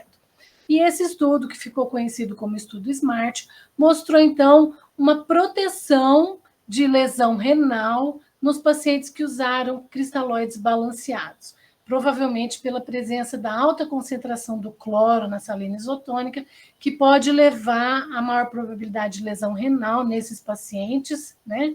E quando foi feita uma análise de subgrupo nesse estudo SMART, foi demonstrado que, especialmente aqui, o subgrupo de paciente com sepse parecia se beneficiar mais do uso do cristalóide balanceado, e daí vem, então, a recomendação da campanha Sobrevivendo à Sepse, que aquele bolos inicial de 30 ml por quilo seja feito preferencialmente com um cristalóide balanceado. Na nossa realidade local aqui, a gente usa mais frequentemente no Brasil o Ringer lactato, com um cristalóide balanceado. E mais recentemente ainda, o ano passado, a gente teve a publicação do estudo BASICS, que é um estudo brasileiro que comparou o uso da salina isotônica com a solução balanceada em mais de 10 mil pacientes. Não conseguiu demonstrar diferença de mortalidade, mas a gente percebe que o único grupo que se beneficiou da salina foi o grupo com trauma de crânio. Então, permanece aí a recomendação do uso preferencial da solução balanceada pelo risco de lesão renal. Muito bem, depois de feita, então, essa ressuscitação com fluidos, se houver necessidade do uso de vasopressor para manter uma pressão arterial média de 65 mg de mercúrio, a recomendação da campanha é que seja optado pela norepinefrina como a primeira escolha. A norepinefrina é o agente de primeira linha em relação aos outros vasopressores, comparando com a dopamina, vasopressina, epinefrina, celeceprina e angiotensina 2. No caso de você estar em uso de norepinefrina, numa dose elevada, que aqui a campanha considera até 0,5 microgramas por quilo por minuto, então doses crescentes de norepinefrina necessitando para manter a pressão arterial média de 65, a campanha recomenda adicionar a vasopressina como droga de segunda linha e não usar doses muito elevadas de norepinefrina, que é uma catecolamina e que pode levar a eventos adversos mais frequentemente do que a vasopressina. E no caso de você já estar com a vasopressina e a epinefrina para alcançar a pressão arterial média e ainda não atingiu níveis adequados, a epinefrina é a droga de terceira linha. Então, começa com a noradrenalina, quando está elevando muito a dose, associa a vasopressina, e se isso não for suficiente, pode associar também a epinefrina. E a campanha sugere contra outros tipos de vasopressor, somente esses 3 tipos. Houve muita discussão até 2012 se a droga inicial de escolha seria a noradrenalina ou a dopamina, mas ficou muito claro depois dessa meta-análise que a dopamina está associada com pior mortalidade a curto prazo e com maior incidência de eventos adversos, como as arritmias supraventriculares e as arritmias ventriculares. Então, por isso, a recomendação da norepinefrina como a droga de primeira escolha. E se você já fez a reposição volêmica, fez o uso do vasopressor, já atingiu a tua PM de 65, mas ainda assim você tem uma persistente hipoperfusão, o paciente não acordou direito, ele mantém um lactato um pouco elevado ainda, ele tem uma perfusão periférica com um tempo de enchimento capilar ainda alargado, ou permanece com oligúria, isso é um sinal que possa haver uma disfunção miocárdica associada. E aí você vai usar o inotrópico para auxiliar esse miocárdio. E o inotrópico recomendado pela campanha Sobrevivendo à Sepse é a dobutamina. A campanha sugere contra o uso de levosimendan nesse cenário. Então, a dobutamina ela vai auxiliar, aumentando a contratilidade cardíaca e melhorando a perfusão, porque ela é um vasodilatador e ela melhora a distribuição de oxigênio a nível periférico e a nível de circulação esplâncnica. Então, prevenindo novas disfunções orgânicas. E a última recomendação que eu vou comentar aqui é a recomendação do uso de corticoide. Esses pacientes com choque séptico e que têm necessidade de vasopressor em doses elevadas, então é um subgrupo de pacientes muito específico dentro da campanha Sobrevivendo à Sepse. São poucos pacientes que vão se encaixar aqui nesse cenário. São pacientes muito mais graves, que estão com choque séptico, com diagnóstico de choque séptico e com altas doses de vasopressor. Esses pacientes muito frequentemente têm aquela insuficiência adrenal associada ao quadro grave e por isso vai existir a necessidade da reposição hormonal com hidrocortisona. Essa reposição ela é recomendada na dose baixa, é uma dose de 200 miligramas por dia, pode ser 50 miligramas por via intravenosa, dividido a cada 6 horas, né? Então, isso deve ser iniciado quando as doses de catecolamina estiverem elevadas, acima ou igual a 0,25 microgramas por quilo por minuto, por pelo menos 4 horas. Aí você se decide a iniciar a reposição hormonal com corticosteroides. Então, como eu comentei, esse documento é um documento bem completo, bem extenso.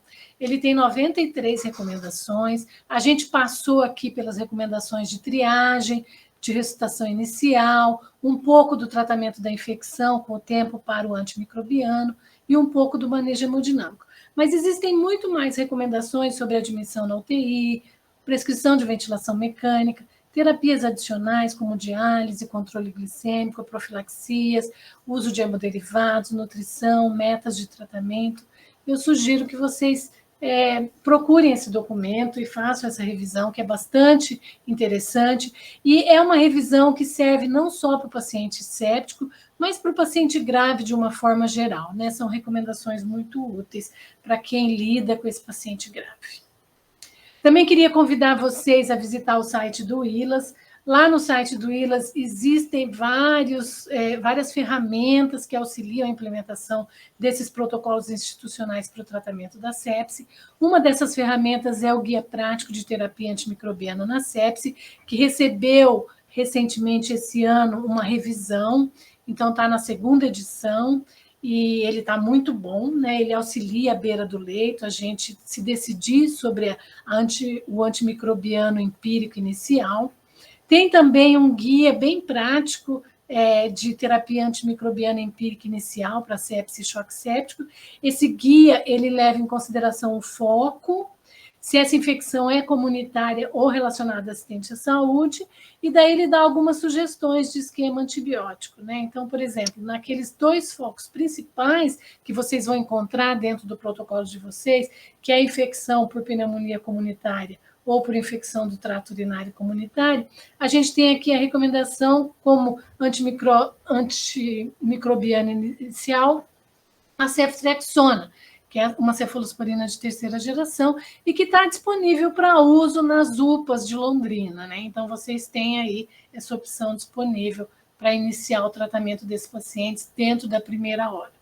Tem também o nosso guia local em Londrina, né, que é publicado pela Unimed. Esse guia ele é bem completo, ele é bem extenso, mas ele auxilia bastante também na assistência ao paciente. Ele foi desenvolvido por profissionais da cidade de Londrina, incluindo alguns professores da Universidade Estadual de Londrina. Então, aqui um exemplo, né, de como é que a gente vai consultar o guia. A pneumonia no adulto, por exemplo, ele já traz a frequência dos agentes etiológicos mais comuns aqui em Londrina, na pneumonia adquirida na comunidade. Então, Streptococcus pneumoniae ainda é o patógeno mais comum, seguido pelo Haemophilus influenza, menos comumente um gram-positivo aqui, que é o Staphylo aureus. E aí, então, a sugestão de tratamento de primeira escolha, né, que também inclui aqui a cefalosporina de 3ª geração, mas tem várias outras opções aí para tomar a decisão, né? Também queria convidar vocês a visitar a plataforma de ensino à distância do ILAS. É uma plataforma que tem vários módulos de aulas de ensino à distância. Então, por exemplo, nesse primeiro módulo de o que é sepse, tem aquela parte inicial das reuniões de consenso, da fisiopatologia e da epidemiologia, que eu e o Douglas já falamos hoje. Também no módulo 2 tem abordagem terapêutica e no módulo 3 também, né, revisando várias etapas ali daquele documento da diretriz da campanha Sobrevivendo à Sepse. E são módulos que, uma vez feita a inscrição, eles são gratuitos e geram certificação com carga horária. Então, convido todos a visitar lá o site do ILAS e participar desses módulos de ensino à distância.